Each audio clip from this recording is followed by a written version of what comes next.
This is the fifth encounter, first form of the second circle. All right? So we're going to set up at engagement distance like we've done. You're familiar with this now. All right? The way we create the opening for this form, the person receiving is going to fold back. So we've got the rear low guard.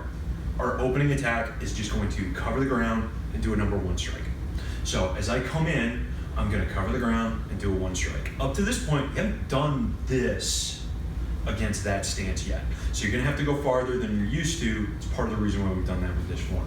Now, when you launch, you're going to find that your landing point is a little farther than maybe you're used to. So let's set up one more time.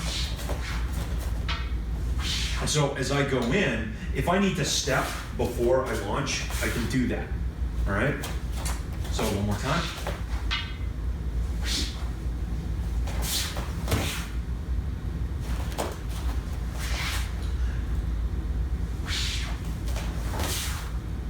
Okay? So once you get used to the distance, you should be able to do it as a launch step, especially after all the practice you got doing this from the previous circle. Counter. So I'm going to fold back as he covers the distance to come in. All right? I'm going to take my line at this angle. What we're actually going to do is an upward cut, and we're aiming at their lead leg. Okay? So what we're trying to have happen is that the upward cut is going to meet that space the same time as their lead leg. So we just lop the thing off at the knee. Let's set up again. So this is going to show you the footwork, and then we'll flip it. So that's the idea. Now this person is going to have to counter that right away. So I want you to practice at first the full movement that would take that leg. All right? And so you'll do this a couple of times. All right? I'm going to show you the counter in just a second, and that completely breaks my footwork. But let's show it from the other side first.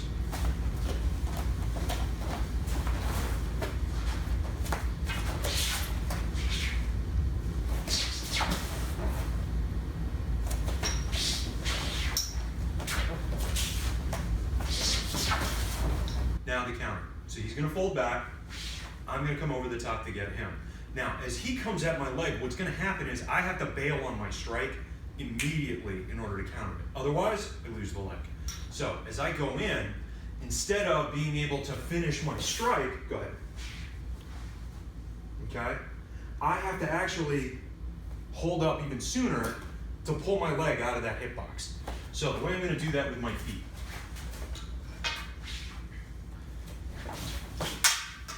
Is I have to draw it back into me as quickly as I can, and I bring my saber down to meet his.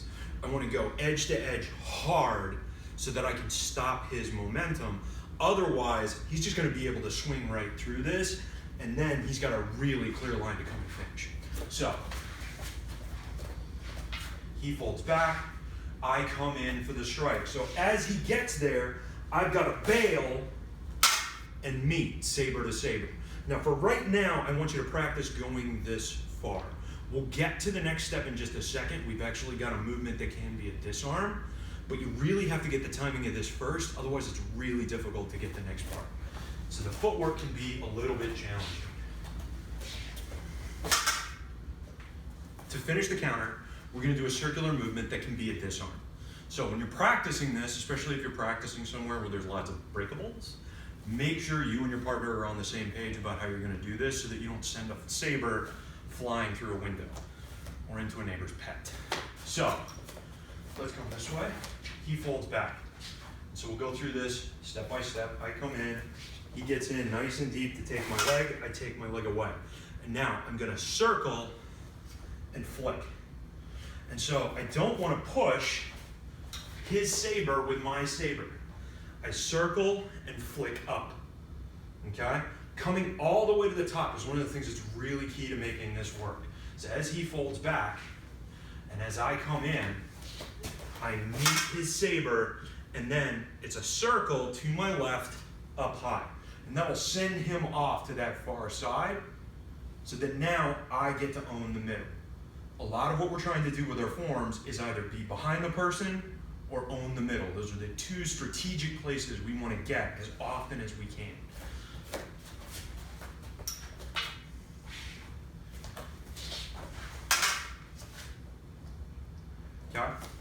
Now, I'm going to show this from this angle so that you can see the circle.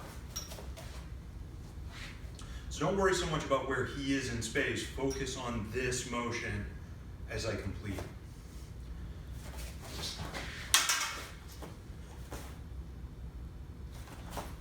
Now, from the other side.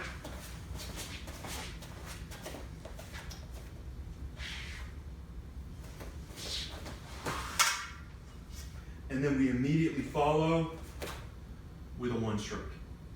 So again, he's going to fold it back. I come in, he goes to take my leg. I've got to suck my leg in, meet his saber, then circle, up, and follow. It's actually a lot like the swish and flick from the second form, where we circle, come up high to the high guard, and then flick into the one stroke. One more time.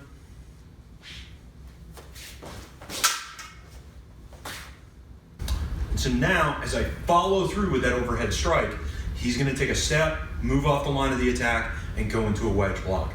You've done this block several times now, so we should be able to just insert it into the form right away.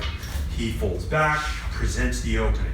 I accept and take the attack, swing through as he goes to take my leg, and now follow him. And so he's going to come off the line of the attack and set his wedge block.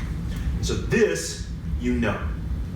Next, we're going to add the counter where we're going to deal with this wedge block in a different way. And so as he's taken this, he's established control of the middle. He's got his hands below the intersection point. I don't really have a good way to force him off of his spot. If I try to go around this way, it's going to take me just a little bit too long. He'll be able to counter really effectively in that direction. And so instead of going back to that overhead attack that we've done several times, now we're going to go this way.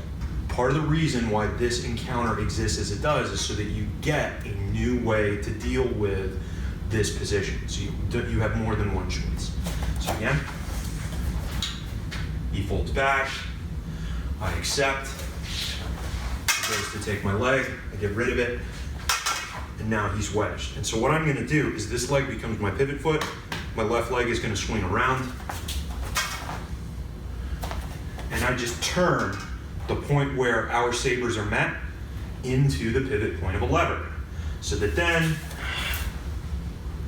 I take my own wedge stance right in towards his weak line. Now let me show you this from that off angle again. So he folds back, I go to take him, he comes at me, I protect my leg, I get rid of it, I come at him, he comes right off the line and establishes control of the middle. I pivot and bend myself around right at his weak line, and he just doesn't have a whole lot of time to protect himself. So this is the end of the fifth encounter.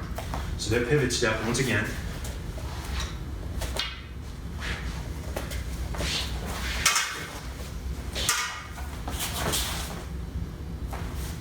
now from the other side. So he folds back, I go to take him,